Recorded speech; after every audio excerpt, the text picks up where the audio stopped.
Want to see how I made these mussels? Then keep watching.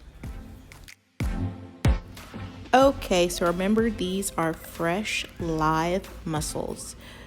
They come in a little net bag, and you need to know that the proper way to store them is in a big bowl with lots and lots of ice underneath it and a wet or damp towel over top. In the fridge, of course, and they should be good for 1 to 2 days. So how you want to make sure your mussels are still alive and okay to use, you want to find one that's open. Give it a hard tap on your countertop or something hard, and it should slowly close, or it might close fast. What you're doing is waking up the mussel, and it is closing itself to protect itself, and that's how you know it is still good to cook with. So the next and one of the most important steps is to wash them off in some cool water. You want to rinse them off a couple of times until you can no longer feel any grit, dirt, or sand on your fingers, and then rinse them some more.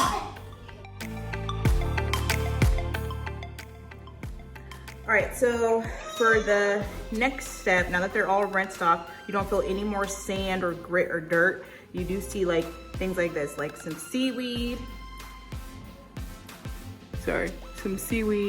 and things like that. So you want to check your mussel, and if you see anything like that, take it off or use a rag and wipe it off. All right, so nothing on that one. Here's a good example. There's a little, like, they call it the beard. Just grab it as much as you can and then just pull it off. I heard that it's like stuff that they try to digest, just if they're trying to eat. So you just want to check them, make sure. Look at this little baby one. It's so little. I don't think we can eat that one. Next, you want to have a nice hot pan. Add a little bit of olive oil, not too much. Let that get hot. This is on about medium, a little bit past medium heat. This is a non-stick pot, but still. Got some nice oil in there. I do not have any fresh garlic, so here's what I'm gonna do. I'm gonna add jalapeno for a little bit of spice. I used about half a jalapeno and some red onion. Come through, sizzle. Make sure you wash your hands really well because you don't want to get that hot jalapeno in there.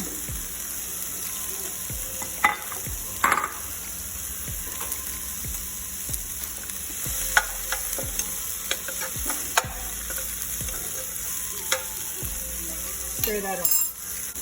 Lime or lemon, your choice. Include it right on in there. Half a lime to start. Okay?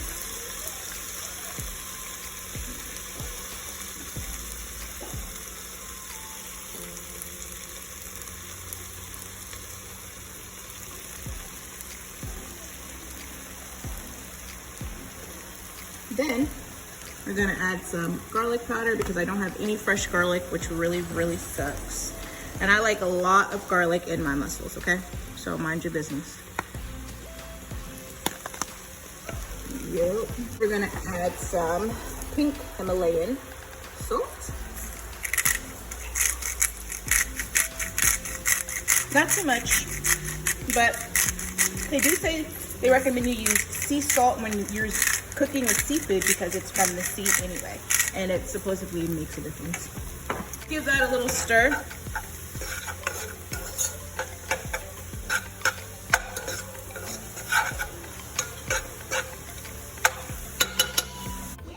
Next, you want to add some butter, whatever kind you like, and I like a lot.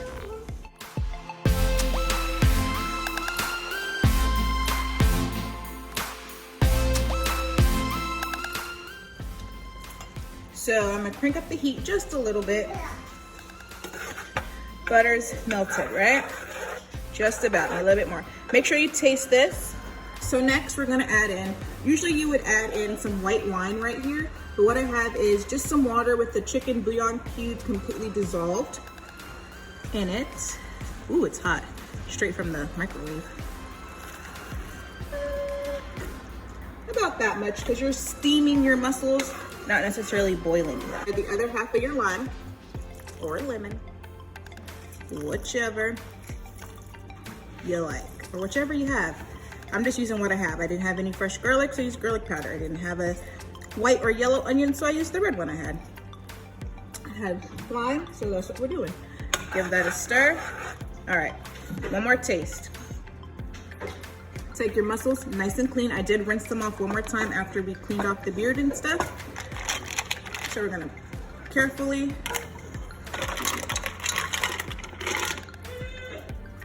pop those in. Lid, 5 minutes. Oh, just kidding. Stir them. You gotta make sure they're in that flavor, or else what are you doing? Okay, stir them. Lid, 5 minutes. 5 minutes later. Oh yeah. There you have it. A big bowl of mussels. That's all I'm eating, with some lime on the side. Get you some bread to soak up that broth. Some toasty bread to soak up that broth. And there you have it. A nice big bowl of garlicky, lime, buttery mussels.